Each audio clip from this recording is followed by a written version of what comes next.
salam sehat bagi kita semua, bagi teman-teman sosiologi 2019A dan bagi Pak Jaki selaku dosen pengampu mata kuliah teori postmodern. Perkenalkan, saya Bagus Arya Saputra, NIM 190405646025. Jadi di sini saya akan menjelaskan tentang suatu pandangan atau perspektif dari Nietzsche yang sangat kontroversial, yaitu tragedi kematian Tuhan. Tentang tragedi kematian Tuhan sendiri merupakan salah satu pernyataan yang paling diingat orang-orang dari seorang Nietzsche. Hal ini karena pernyataan yang begitu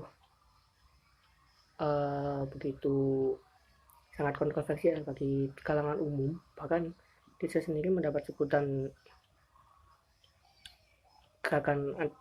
tergabung dalam gerakan anti agama, merupakan seorang yang ateis dan mendapat sebutan anti agama. Kemudian dalam karyanya sendiri, Nietzsche dan ateisme sebenarnya saling berhubungan. Nietzsche sendiri menolak kepercayaan kepada Tuhan dan menentang hampir seluruh bentuk komunitas, ritual, dan segala bentuk penghormatan kepada Tuhan yang dilakukan oleh pemeluk agamanya. Dengan alasan agama telah menjadi salah satu sumber paling potensial dari penyakit penyangkalan hidup. Kemudian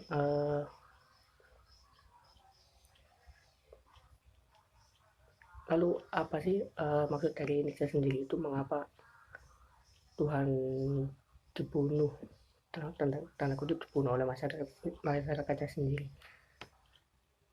Sebenarnya konsep Tuhan dalam arti merupakan penegasan interpretasi yang tidak didasarkan pada kategori dan konsep keberagaman yang ortodoks.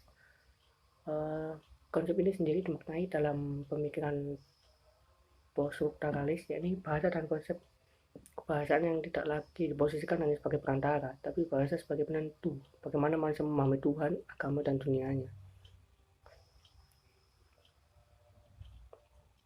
Berkaitan dengan statement di atas, Nietzsche orang yang sangat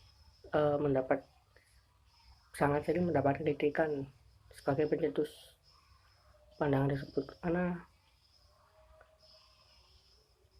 Nietzsche sendiri merupakan seorang yang menambahkan pluralisme, sedangkan manusia sendiri sangat susah jika menerapkan pluralisme itu sendiri. Nietzsche pun memahami bahwa kehidupan sosial akan menjadi baik jika seluruh manusia dapat merangkum dan memahami serta memberikan ruang pada kebebasan dan keberagaman kebenaran norma. Jadi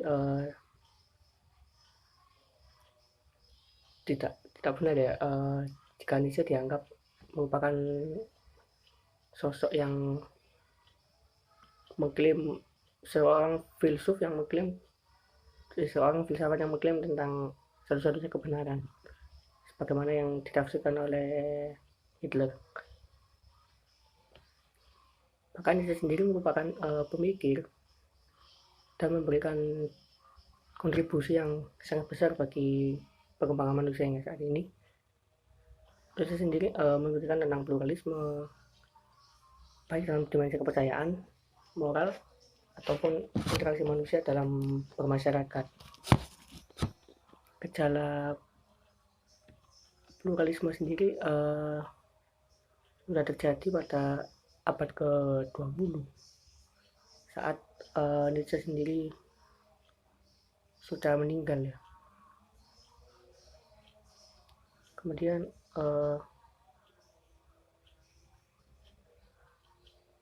lalu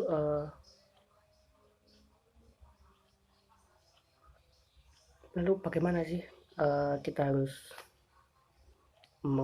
menanggapi atau bersikap terkait dengan pandangan atau perspektif dari Nietzsche yang cukup kontroversial. Salah seorang profesor filsafat di Universitas Torino Menurut Gianni Fatimu, seorang profesor filsafat di Universitas Torino, menjelaskan bahwa ajaran pokok Nietzsche sendiri merupakan yaitu nihilisme, Ubermensch atau adi manusia, dan Willensürmacht atau kehendak yang berkuasa. Bahwa ajaran Nietzsche ini mengajak kita untuk menjadi penafsir yang orisinil. Dalam artian dia tidak menjadi penafsir yang orisinil terhadap keadaan yang membingungkan. Diagar kita dapat menjadi manusia yang gagal. Menurut Fatimu sendiri, nihilisme yang dimasukkan tak lain dan tak bukan adalah dunia yang multikultural, di mana kita hidup dalam dunia tersebut. Dalam dunia tersebut tentu saja adalah ada pasang dan surut kehidupan, dan yang dimasukkan pada saat itu adalah kebudayaan Eropa yang saat itu tengah merosot tajam jika dibandingkan dengan beberapa tahun yang lalu. Dari itu Nietzsche mencetuskan tentang teori Tuhan dalam mati itu. Sebenarnya teori tersebut juga mengkritik penganut agama di Eropa saat itu yang seakan-akan tidak lagi percaya pada Tuhan. Kemudian Nietzsche sendiri juga mencetuskan tentang teori berkehendak untuk berkuasa, yaitu the will to power. Teori ini merupakan salah satu teori dari kehidupan Nietzsche dan merupakan prinsip dari seluruh kehidupan manusia dan alam. Kemudian dalam ajaran ini pada saat ini disalahgunakan oleh banyak masyarakat, bahwa terutama di era Hitler, bahwa Hitler memanfaatkan teori ini untuk memperoleh kekuasaan yang abadi dan tidak dapat digulingkan. Namun bagi ini sendiri, kehendak untuk berkuasa berarti membebaskan diri dari belenggu-belenggu psikis seperti ketakutan, kasih sayang, perhatian terhadap yang lemah, dan segala aturan yang dapat mengurangi nafsu dan insting. Dari pandangan tersebut, sebenarnya nampak bahwa Nietzsche mengedepankan sifat dewa kegelapan dari Yunani. Nietzsche sendiri juga menyebutkan semua nilai melalui ultimatum terhadap kematian Tuhan. Menurut Nietzsche, Tuhan sendiri merupakan kekerasan manusia yang tidak berani mengikuti kemampuan dirinya sendiri.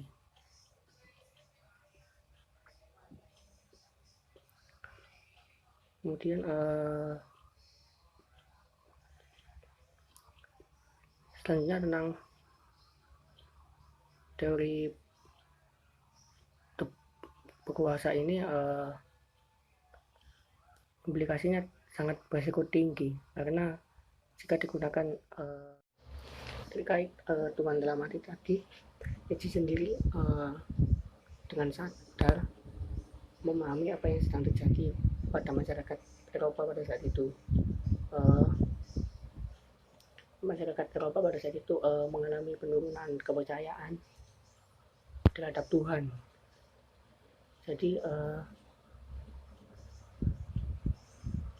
mereka sangat sudah berkembang ke arah sesuatu yang bisa dibuktikan secara logis, secara saintik, itu baru mereka dapat mempercayainya. Sementara itu keberadaan Tuhan sendiri tidak dapat dibuktikan secara saintik dan maupun hitungan matematika. Bahkan Nietzsche sendiri menawarkan bahwa kematian Tuhan sendiri memberi perubahan baru pada fase kehidupan manusia. Selanjutnya bahwa Nietzsche berpendapat bahwa manusia dapat menjadi apapun tanpa dapat dihalangi oleh apapun itu juga. Siapa yang menghalangi niat manusia tersebut maka harus disingkirkan. Bagi Nietzsche sendiri, Tuhan dalam agama Kristen dapat menghalangi atau mencegah perubahan pada manusia itu.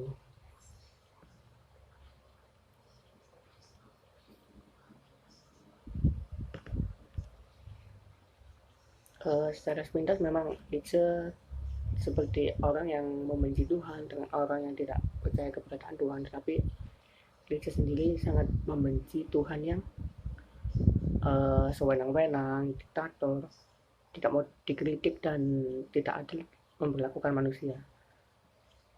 Maka benar yang dikatakan Karl Joel, Nietzsche sendiri membenci Tuhan yang bukan sebagai Tuhan, melainkan sebagai pembatas kemanusiaan. Maka pembatas kemanusiaan tersebut harus dibongkar. Manusia harus membebaskan diri dari janji palsu dunia. Manusia harus bebas dari ilusi-ilusi yang diciptakan mereka sendiri.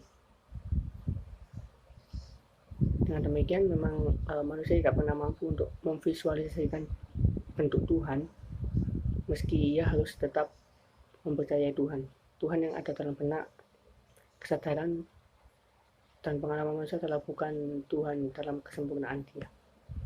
Jadi itu sedikit pemaparan tentang filsafat Nietzsche. Kurang lebihnya saya mohon maaf. Terima kasih. Assalamualaikum warahmatullahi wabarakatuh.